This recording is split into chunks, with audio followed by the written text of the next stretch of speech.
필립 얀시가 지은 놀라운 하나님의 은혜라는 책에 나오는 이야기입니다. 필립 얀시의 친구가 어느 날 출근길에 버스를 탔습니다. 자기 옆에는 젊은 여성이 타고 있습니다. 그리고 그 여성의 손에는 아주 두꺼운 책 한 권이 손에 쥐어져 있습니다.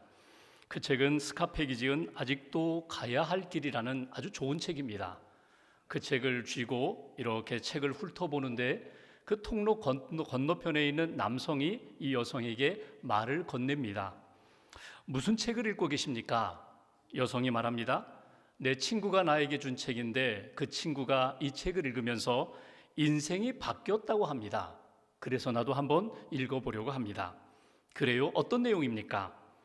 글쎄요, 무슨 인생 지침서 같기도 하고 그런데 아직 다 읽지는 못했어요 하면서 그 두꺼운 책을 이렇게 쭉 훑어봅니다. 그러면서 그 책의 목차를 이렇게 불러줍니다. 장 제목이 이렇네요. 훈련, 사랑, 성장과 종교, 그리고 은혜.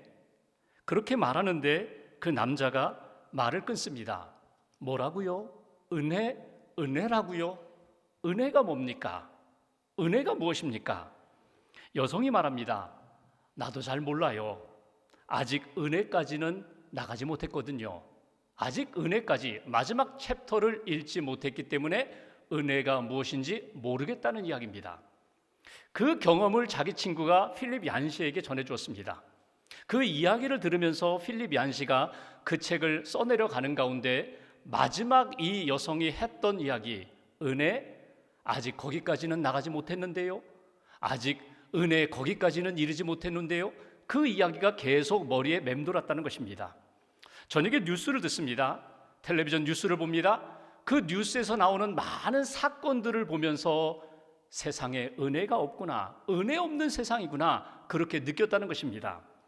전쟁, 폭력, 경제 불황, 종교 갈등, 법정 싸움, 가정 파괴, 이 모든 것이 아직 은혜에 이르지 못했기 때문에, 은혜와 연결되지 못했기 때문에, 은혜를 받지 못했기 때문에, 은혜를 잃어버렸기 때문에 이런 사건과 사고가 일어난 것 아닐까, 그런 이야기를 그 책에서 펼쳐놓습니다. 여러분, 은혜라는 것은 값없이 주어지는 선물입니다. 기독교의 그 역사 가운데 은혜 없이 이루어지는 역사가 없습니다. 기독교에서 은혜가 가장 중요한 하나님의 선물이라는 것입니다. 여러분, 우리는 믿음으로 구원함 받습니다. 은혜로 구원함을 받았습니다. 하나님의 은혜로 우리는 하나님의 동행하심 가운데 우리는 살고 있습니다. 영원한 하나님의 나라를 바라봅니다. 이길 수 없는, 극복할 수 없는 많은 문제들, 하나님이 은혜를 주셨기에 그 은혜의 힘을 의지하여 우리는 극복하면서 살아간다는 것입니다. 중요한 것은 우리가 은혜에 대하여 은혜가 이런 것이구나 어느 정도 알고 있음에도 불구하고 그 은혜를 다시금 사모하며 경험하는 일에 게을리할 때가 많이 있습니다. 그 은혜는 과거에 받은 것으로 족하다, 그것으로 끝났다. 오늘 우리가 받아야 되는데, 그 은혜 가운데 머물러야 되는데, 다시금 은혜를 체험하면서 은혜 안에 살아가야 되는데 은혜 없이 내 힘으로, 내 노력으로 살 때가 많이 있다는 것입니다. 여러분은 어떻습니까? 여러분이 하나님에게 받은 은혜는 무엇입니까? 여러분은 그 은혜를 받고 어떻게 변화되었습니까? 오늘 성경 사도행전 4장에 보면 은혜 받은 사람들의 이야기입니다. 초대교회 성도들이 은혜를 받았습니다. 예수님의 십자가와 부활의 복음을 받았습니다. 기도하며 약속하신 성령을 받았습니다. 이렇게 풍성한 은혜를 받으니까 그들의 삶에 변화가 일어났다는 것입니다. 능력이 나타났다는 것입니다. 초대교회 성도들이 하나님의 큰 은혜를 받고 어떤 모습으로 살았을까? 어떤 신앙생활을 했을까? 오늘 말씀을 통하여 우리도, 나도 하나님의 은혜를 받고 나도 이렇게 살겠습니다, 이렇게 살도록 하나님 붙들어 달라고 기도하며 하나님의 은혜 가운데 사는 저와 여러분 되시기를 주님의 이름으로 기원합니다. 32절 말씀 보십시오. 32절 한 절을 같이 봉독하겠습니다. 믿는 무리가 한 마음과 한 뜻이 되어 모든 물건을 서로 통용하고 자기 재물을 조금이라도 자기 것이라 하는 이가 하나도 없더라. 아멘. 여기 보시면 믿는 무리가 한 마음과 한 뜻이 되었다. 여기 믿는 물이라는 것은 하나님을 믿고 예수님을 믿고 성령님을 믿고 약속을 믿는 하나님의 사람들을 일컫는 말입니다. 초대교회 성도들이 믿음을 가졌다는 거예요. 믿음의 은혜를 받았다는 거예요. 성령을 체험하게 됐다는 거예요. 성령이 나와 함께 하시니까 보입니다, 들립니다, 할 수 있습니다. 이런 은혜의 사람이 되었다는 거예요. 이런 은혜를 받고 보니까, 믿음의 은혜를 받고 보니까 그들이 한 마음과 한 뜻이 되었다, 하나가 되었다는 거예요. 사실은 다양한 사람들입니다. 일치하기 어렵고 화해하기 어렵고 하나 되기 어려운 사람들이 믿음 안에서 성령의 은혜 가운데 그들이 한 마음 한 뜻이 되었다. 여기에서 우리에게 주시는 메시지가 있습니다. 오늘 우리가 예수님을 믿고 성령의 충만함의 은혜를 받으면 그 큰 은혜 가운데 우리도, 나도 하나가 될 수 있습니다. 이것이 오늘 우리에게 주시는 첫 번째 메시지입니다. 은혜 받지 못했을 때에 하나 되기가 너무나 어려웠어요. 화해하기가 어려웠어요. 용납하기가 어려웠어요. 용서하기가 어려웠어요. 그런데 은혜를 받으니까 그 큰 은혜를 힘입어 용서하고 화해하고 하나 될 수 있었다. 이것이 초대교회 성도들의 모습입니다. 초대교회는 믿음의 공동체였어요. 여러분, 믿음의 공동체가 되었다는 것은 그들의 영적 생활 가운데 한 가족이 되었다는 거거든요. 하나님을 아버지로 고백하면서 우리는 그분의 자녀입니다. 예수님이 교회의 머리가 되시고 우리는 그분의 지체입니다. 그러니까 영적인 관계가 예수님이 머리가 되시고 하나님이 아버지가 되시고 우리는 그분의 지체 몸입니다. 우리는 그분의 자녀들입니다. 우리는 같은 형제 자매들입니다. 이 신앙 의식을 잃어버리지 않았다는 거예요. 잊어버리지 않았다는 거예요. 여러분, 유기체적 관계, 생명의 관계는 어떤 관계입니까? 예수님이 머리가 되시고 나는 그분의 손처럼, 나는 그분의 발처럼 그분과 연결되어서 생명의 은혜와 능력 가운데 살아가는 존재거든요. 모양이 달라요. 기능이 달라요. 그러나 손과 발이 머리 되시는 예수님과 연결되면 연합하여 하나가 되어서 하나님 앞에 믿음과 생명으로 살 수 있는 것처럼 우리가 그런 존재라는 거예요. 그런 믿음의 공동체입니다. 내가 예수님의 이름으로 하나님 앞에 기도해요. 아버지라고 부르며 기도해요. 내 옆에 있는 형제 자매들도 예수님의 이름으로 하나님 아버지를 부르며 기도하고 믿음 생활합니다. 그러면 우리는 함께 믿음의 가족이 된 거예요. 영적인 가족이 된 거예요. 오래 만나지 않았어요. 오래 사귀지 않았어요. 그럼에도 불구하고 예수님의 이름으로 구원받은 우리들, 하나님을 아버지라고 부르면서 한 형제 자매가 되어서 영적 가족이 되어서 하나님을 섬기는 그런 관계, 그런 신앙생활을 이어가고 있다. 초대교회의 아름다움이 바로 여기에 있습니다. 성령을 받으니, 큰 은혜를 받으니 그들은 하나가 될 수 있었습니다. 하나가 되어서 한 신앙 공동체로 하나님을 섬길 수 있는 은혜의 사람들이었습니다. 성경을 보시면 은혜를 받고 하나 되는 역사는요, 성경 구약과 신약에 너무나 많이 나와요. 대표적인 예를 꼽으라면 여러분, 야곱 아시죠? 쌍둥이 형 에서 발꿈치를 움켜쥐고 나온 야곱, 속이기 잘하고 빼앗기 잘하고 움켜쥐었던 그의 인생. 아버지가 축복기도, 장자 축복기도 해주는데 몰래 형을 속이고 자기가 받은 것 때문에 집에서 쫓겨나죠. 아니, 자기가 집을 나가죠. 삼촌 라반의 집에서 20년 살면서 아내와 자녀들 많은 재산을 거느리고 형을 만나러 다시금 고향으로 돌아올 때 두려움이 있었어요. 듣자 하니까 형이 하인들을 데리고 자기를 죽이러 온다고 그런 소문도 들려요. 두려워요. 불안해요. 무서워요. 그때 야곱이 창세기 32장에 보면 야복 강가에서 하나님 앞에 밤새도록 기도합니다. 하나님의 사자와 씨름하며 기도합니다. 하나님, 이 문제 해결해 주세요. 하나님, 두렵습니다. 하나님, 이 문제 화해할 수 있도록 도와주세요. 밤새도록 씨름한 다음에 새벽에 하나님의 사자가 떠나면서 너는 이제 야곱이 아니라 내 이름은 이스라엘이다. 하나님과 겨루어 이겼다. 너는 하나님의 백성이다. 하나님의 아들이다. 이름이 바뀌었어요. 그리고 33장에 보면은 이 야곱이 에서를 만나는데, 형을 만나는데 성경은 이렇게 기록합니다. 10절을 보시면 형님의 얼굴을 배우니 하나님의 얼굴을 보는 것 같습니다. 여러분, 이것이 거짓말 같아요? 아니에요. 야곱이 은혜를 받으니까 형의 얼굴이 진짜 하나님의 얼굴처럼 보였다는 거예요. 그렇게 그의 내면이 은혜로 충만해지니까 그의 보는 눈이 달라졌다는 거예요. 심령이 달라졌다는 거예요. 말이 달라졌다는 거예요. 여러분, 교회 가운데 초대교회 많은 교회들이 있는데 그 가운데 고린도 교회가 있어요. 사실 성령의 은사가 풍성했던 교회인데 갈등으로 인하여 여러 가지 어려움을 겪은 교회가 고린도 교회입니다. 그 교회를 향하여 사도 바울이 고린도전서 3장 3절에 이렇게 이야기합니다. 너희는 아직도 육신에 속한 자로다. 너희 가운데 시기와 분쟁이 있으니 어찌 육신에 속하여 사람을 따라 행함이 아니리요. 왜 너희들은 성령을 의지하면서 하나 되지 못하고 성령의 은혜와 은사를 받았음에도 불구하고 그것을 하나님의 영광을 위하여 사용하지 않고 자기 자랑으로 사용하고 시기하고 경쟁하고 그렇게 분열하면서 하나 된 공동체를 이루지 못하느냐, 책망하는 말씀을 보게 됩니다. 그러면서 쭉 읽어 내려다 보시면 13장에 그러므로 너희들 은사 가운데 사랑의 은사를 구하라. 사랑이 있으면 모든 것들을 다 소화할 수 있다, 품을 수 있다, 용서할 수 있다, 하나 될 수 있다. 여러분, 우리가 성령의 은혜를 받고 하나님의 은혜를 받으면 우리는 하나 될 수 있다. 아니, 하나 되어야 한다. 이것이 오늘 말씀을 통하여 초대교회 성도들의 모습처럼 너희들도 큰 은혜를 받았으니 이제는 하나가 되어야 한다고. 여러분, 은혜를 받으면 여러분 안목이 달라져요. 나를 보는 안목이 달라져요. 세상적인 눈으로 나를 바라보고 세상적인 기준으로 나를 바라보았는데 이제는 은혜를 받으면 큰 은혜 가운데 있는 나 자신의 모습을 보게 됩니다.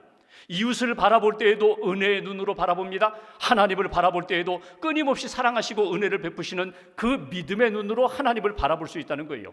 오늘 첫 번째 주시는 메시지, 큰 은혜를 받으니 하나가 됩니다. 이 초대교회 성도들의 고백과 간증처럼 여러분, 하나님의 은혜, 십자가와 부활의 복음을 붙잡고 성령을 의지하면서 하나 되는 일에 힘쓰는, 우리로 하여금 그 은혜 가운데 하나 되게 하시는 하나님의 손에 붙들림 받는 저와 여러분들 되시기를 주님의 이름으로 기원합니다. 두 번째로 32절 보실까요? 제가 봉독합니다. 믿는 무리가 한 마음과 한 뜻이 되어 모든 물건을 서로 통용하고. 여러분, 내 것이 있고 저 사람 것이 있어요. 그런데 내 물건인데 내가 필요해서 준비하고 내가 마련한 것인데 어느 순간에 보니까 내 것이 없이 서로 같이 사용했다는 거예요.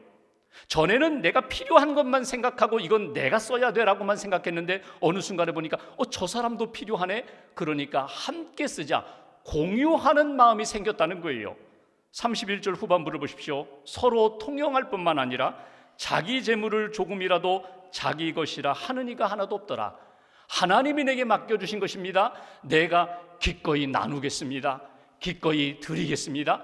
베풀며 나누며 함께 하나님이 주신 것을 함께 공유하는 그런 모습으로 그들이 변화되었다는 거예요. 초대교회 성도들의 이 아름다운 모습, 은혜를 받으니 그들이 이웃과 함께 나누는 삶을 살게 되었다. 두 번째 주시는 메시지가 있어요. 우리도 나도 큰 은혜를 받으면 나눌 수 있다는 거예요. 힘들고 억지로가 아니라 하나님이 주시는 풍성한 은혜 가운데 기꺼이 나누고 베풀 수 있는 그런 하나님의 사람이 될 수 있다. 아니, 그런 인생, 은혜의 사람으로 살아야 된다고 오늘 주시는 메시지가 오늘 우리에게 주시는 두 번째 메시지입니다. 여러분, 이 장면은 너무나 아름다운 장면이에요. 이기심과 자기만을 생각하는 욕심이 사라졌어요. 그리고 하나님의 마음을 품고 이웃의 필요를 돌아보면서 기꺼이 나눌 수 있는 넉넉한 은혜의 사람으로 그들이 변화된 것을 우리가 성경에서 보게 됩니다. 나만을 위하여 사는 인생이 아니라 이웃을 돌아보고 그들의 아픔, 그들의 슬픔, 그들의 필요함, 부족함이 무엇인지를 돌아볼 수 있는 인생으로 바뀌었다, 변화되었다. 근데 이렇게 내가 받은 은혜로 인하여 내가 기꺼이 나누겠습니다. 여러분, 이 힘은 어디에서 비롯된 것일까요? 어디에서 이런 일들이 일어날 수 있었을 것일까요? 오늘 여기 33절 말씀을 보시면 예수님의 십자가와 부활의 복음을 들으면서, 부활의 복음을 믿으면서, 부활의 소망을 가지면서 이 일이 가능해졌다는 거예요. 여러분, 십자가와 부활의 복음이라는 것이 그렇습니다. 우리가 죽지만 영원히 죽는 것이 아니라 반드시 하나님이 다시금 살리셨습니다. 예수님을 살리신 것처럼 우리를 살리셔서 신령한 몸으로 영원히 살게 하십니다. 이게 부활의 복음, 부활의 소망이잖아요. 이 땅을 살아가면서 죄에 대하여, 어둠에 대하여, 악에 대해서는 반드시 심판하십니다. 그런데 하나님이 주신 은혜와 복음과 그 소망을 가지고 있을 때 죽는 것 같으나 죽지 않고 끝나는 것 같으나 끝나지 않는 하나님의 역사가 나를 통하여 계속 이어가게 만들어 주신다. 그 큰 은혜를 받았으니 이제는 나만을 위하여 살지 않고 내 이웃을 위하여 베풀며 나누며 흘려보내는 인생이 되겠습니다. 그러니까 34절 보십시오. 그 중에 가난한 사람이 없었다. 이 얘기 뭐예요? 가난한 사람이 눈에 띄면 내 것을 나누면서 베풀면서 그들의 필요함과 부족함을 채워주는 인생이 되었다.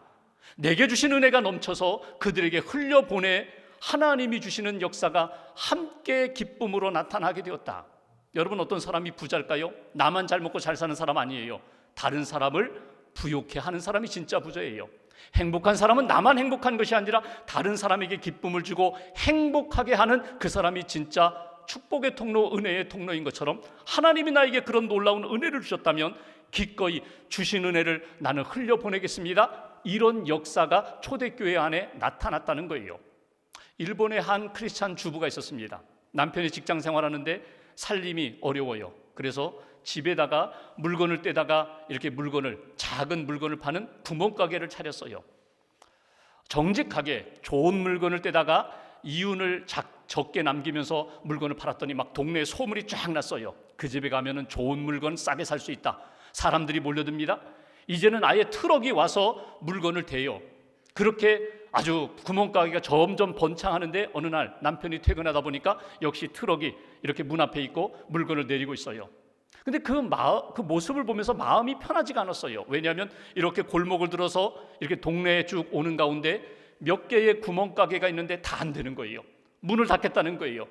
그 모습을 보고 남편이 저녁에 아내에게 이야기합니다. 여보, 우리가 살림이 어려워서 구멍가게를 차리고 이렇게 너무나 잘 되는데 보니까 우리 집만, 우리 가게만 이렇게 잘 되고 나머지 동네의 구멍가게들이 다 사람들이 그리로 가지 않으니까 다 문을 닫는 그런 모습, 그런 현상이 생겼다고. 이건 아니지 않아?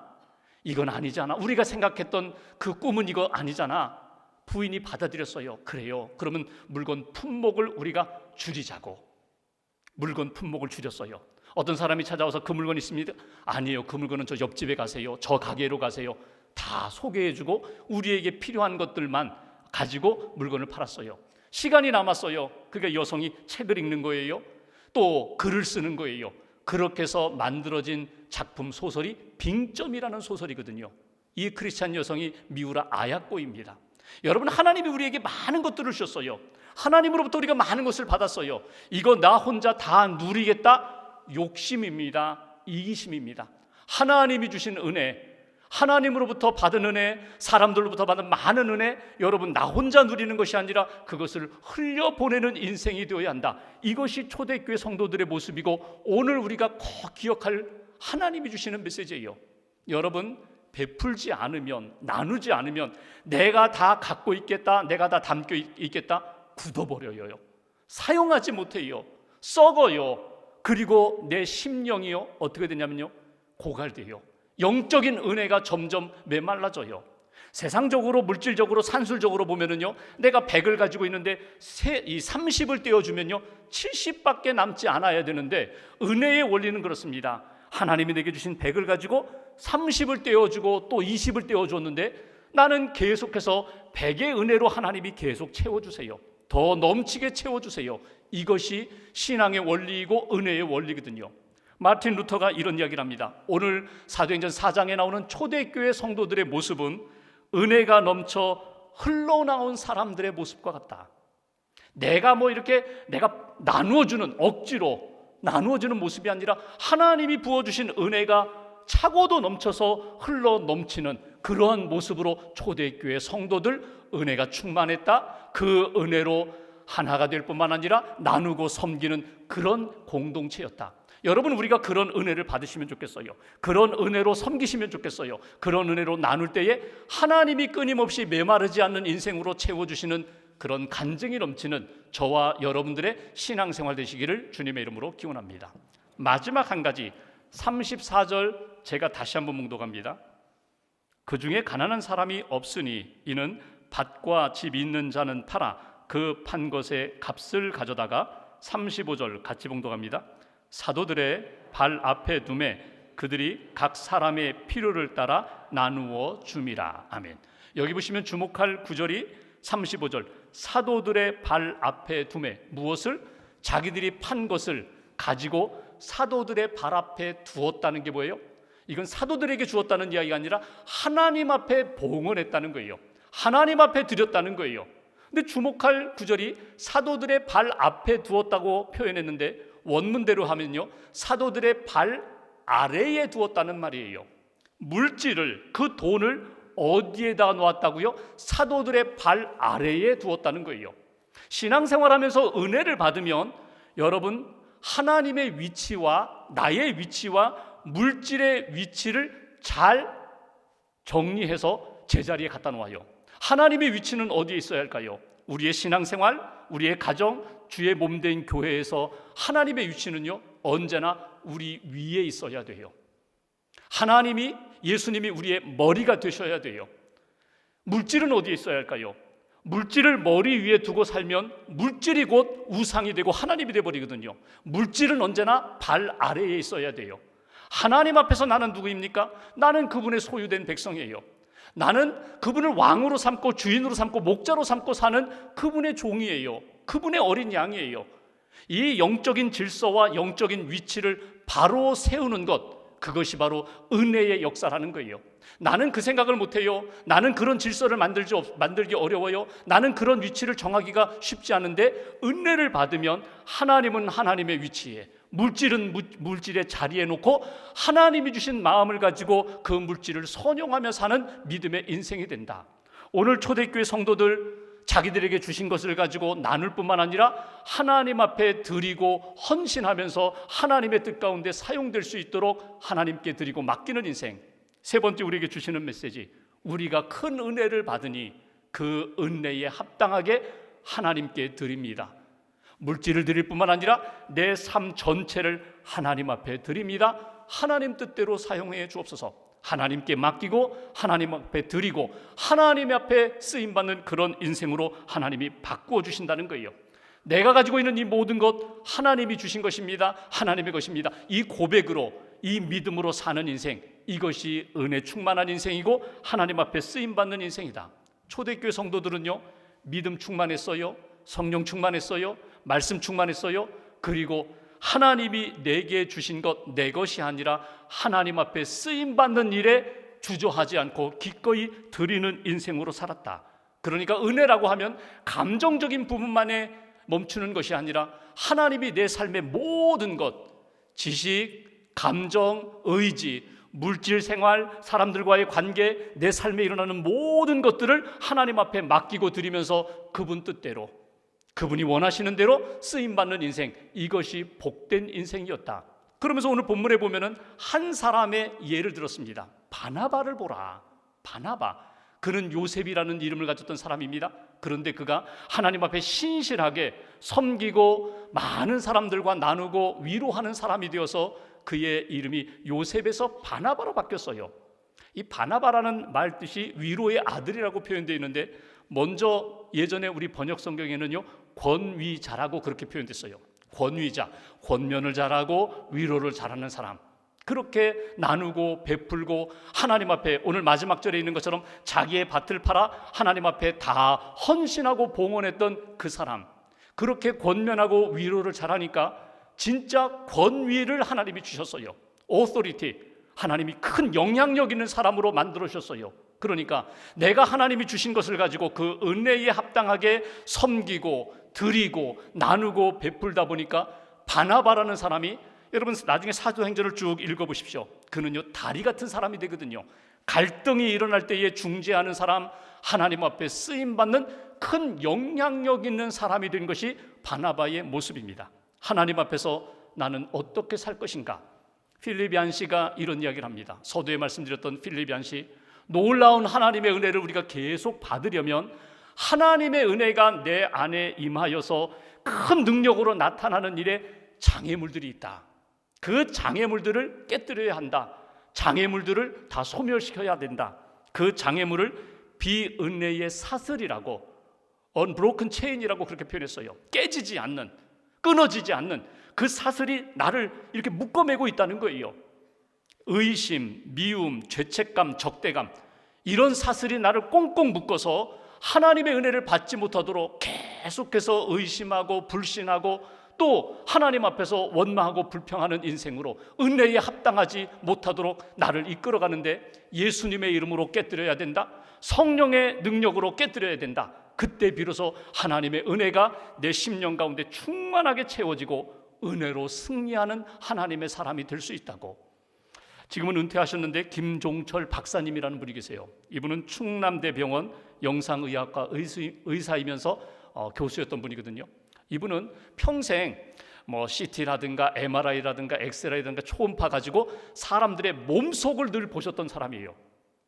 10길 물속은 알아도 한 길 사람 속은 알기 어렵다고. 실제로 겉으로는 멀쩡한데 사진을 찍어보고 영상을 판독해 보니까 이 몸속에 빨리 이거 치료해야 되고 수술해야 되는 것들이 몸속에서 발견되거든요. 그러니까 야, 겉으로는 멀쩡한데 속에 이런 것이 있구나.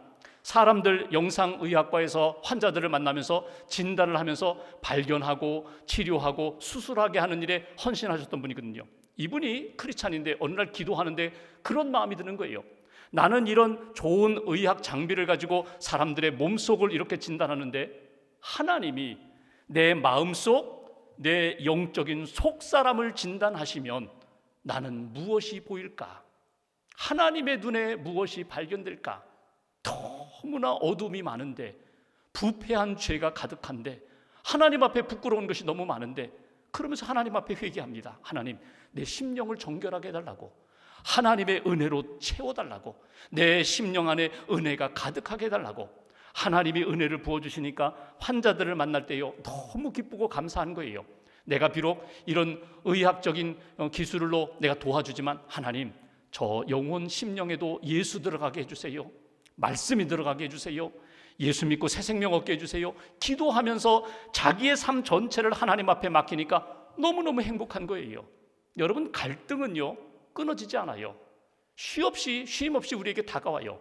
갈등 지수라는 것이 있습니다. 갈등 지수가 점점 높아지면요 결국 그의 인생은 무너지게 돼 있어요. 파멸되게 돼 있어요. 그런데 이 모든 갈등을 이길 수 있는 비결은요 딱 하나입니다. 은혜만 있으면 돼요. 은혜는 어떤 갈등도 다 해결할 수 있는 생명의 능력이 있거든요. 오늘 그래서 우리가 하나님 앞에 기도합니다. 하나님, 이 아침에 다시금 우리에게 큰 은혜를 부어 주옵소서. 성령의 은혜를 부어 주옵소서. 말씀의 은혜를 부어 주옵소서. 큰 은혜로 하나님 앞에서 하나 되게 하시고 나누게 하시고 하나님 앞에 섬기며 쓰임받는 그런 인생 되게 해 주옵소서. 하나님 앞에 기도하시면서 오늘 초대교회 성도들의 모습처럼 그 은혜로 충만하게 하나님 앞에 기쁨이 되고 하나님이 우리에게 맡기신 사명 잘 감당하는 저와 여러분들의 인생 여정 되시기를 주님의 이름으로 간절히 기원합니다. 기도하겠습니다.